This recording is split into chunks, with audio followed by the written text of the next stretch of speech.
চিংড়ি নিলাম, সর্ষের তেল নিয়েছি, নারকেল কোড়া নিলাম, কাঁচা লঙ্কা নিলাম, হলুদ নিলাম, লবণ নিলাম, শুকনো লঙ্কার গুঁড়ো নিলাম, টমেটো নিলাম, পেঁয়াজ কেটে নিয়েছি, আলু কেটে নিয়েছি। এবার সব কিছু একসঙ্গে মিক্স করে 10 মিনিট রেস্টে রেখে দেব।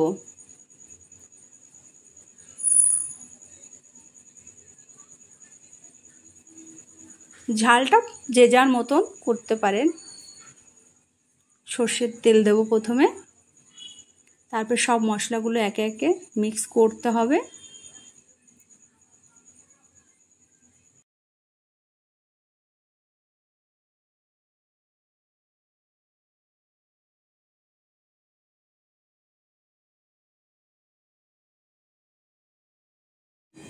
সব কিছু একসঙ্গে মিক্স করে 10 মিনিট রেস্টে রেখে দেব।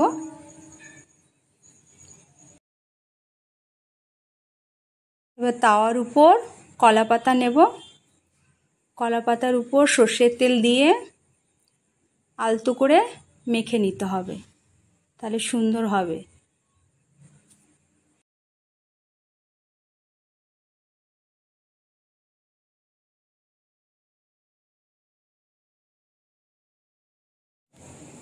এইভাবে কলার পাতার উপর আস্তে করে বসাতে হবে, সুন্দর করে সাজিয়ে নিয়ে, সাজিয়ে নিলাম।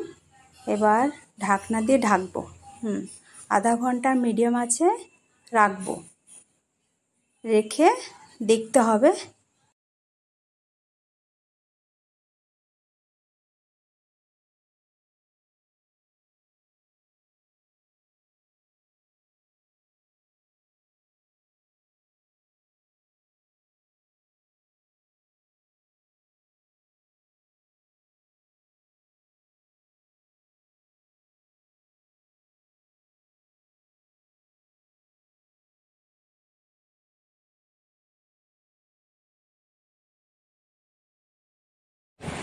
হ্যাঁ, শুকিয়ে গেছে। এবার কলা পাতাটাকে নতুন করে পাততে হবে। এবার পেতে আবার ঢেকে দেব।